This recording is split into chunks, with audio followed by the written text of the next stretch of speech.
or get done. So please welcome.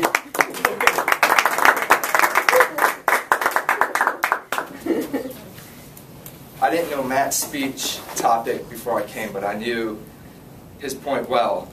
He's pretty. He started before me. Ugly, so ugly beats. Pretty every time. There are warning signs all around us.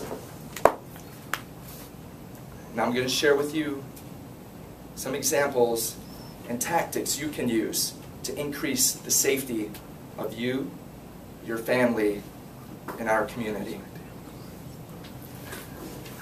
There's a story of a frog and a scorpion. They meet on the banks of a river. The scorpion goes up to the frog. "Mr. Frog, I have very important business to attend to on the other side of the river. But the river's current is so fast, my safety is at risk. Would you kindly allow me to travel across on your back, as I see you're about to go across?" The frog gets very suspicious.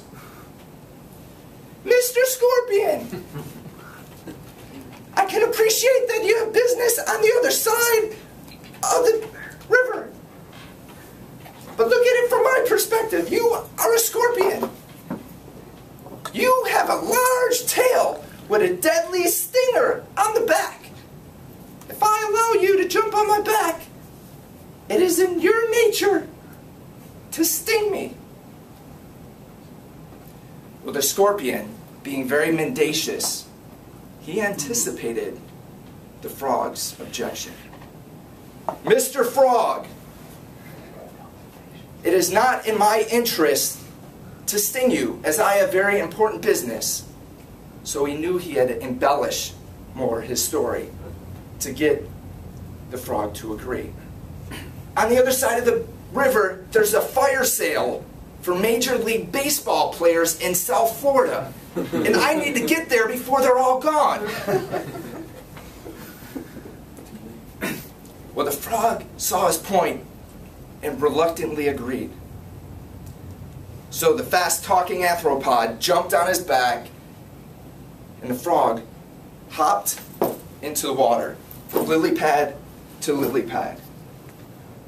Everything was going as planned. There was no problems. But halfway across, he noticed a sharp pain in his back. And as he looked out of the corner of his eye, he saw that scorpion removing his stinger.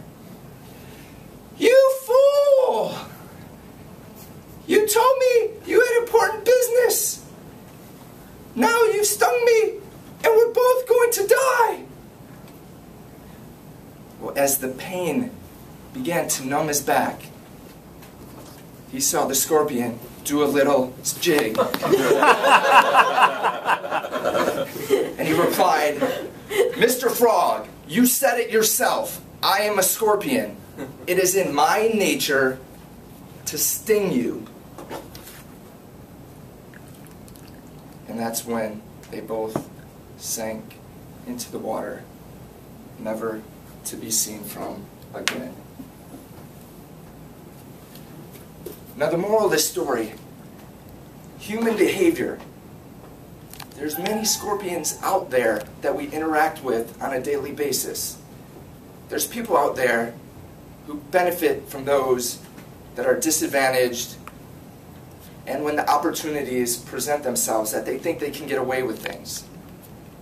One example, I had an employee working for me that had access to the corporate credit card, who was able to take out $500 every few months to pay for his children's Christmas presents. Now, this wasn't known until a few months went by where we didn't travel, and as I was reviewing the credit cards for each of my staff, there was one that had a large balance.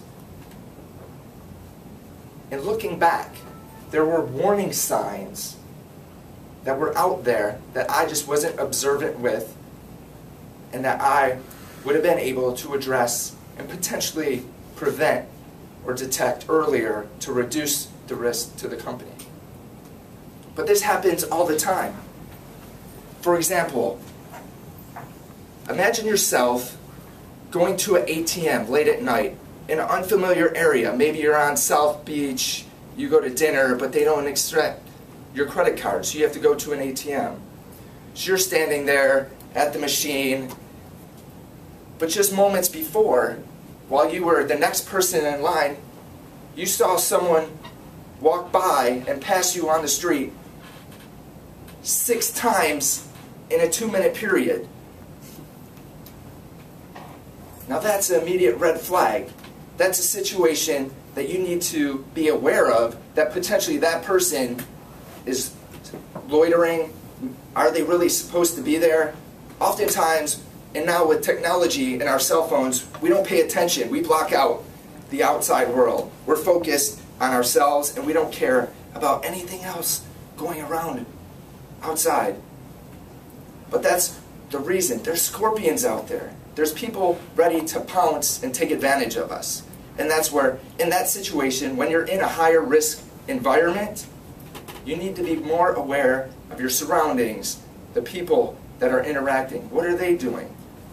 An interesting book that I've read recently is called What Every Body is Saying by Mr. Navarro, a former 30-year FBI agent who has great embellished stories.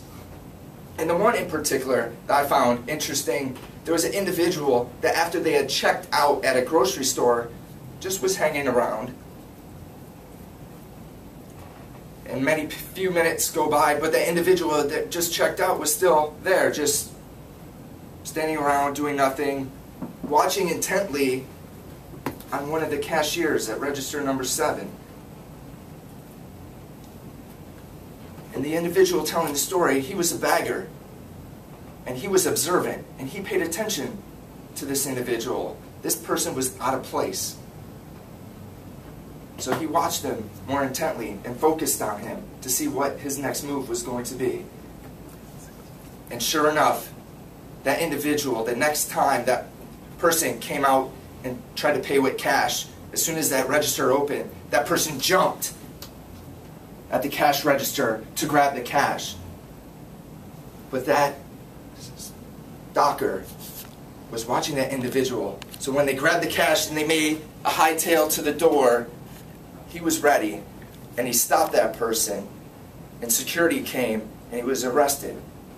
So that's just one example of how I ask you, for your safety, for the safety of your family, as well as our community, you have a responsibility to be more observant to your surroundings.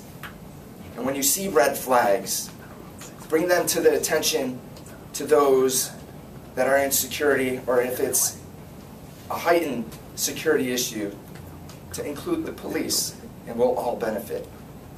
Mr. Toastmaster.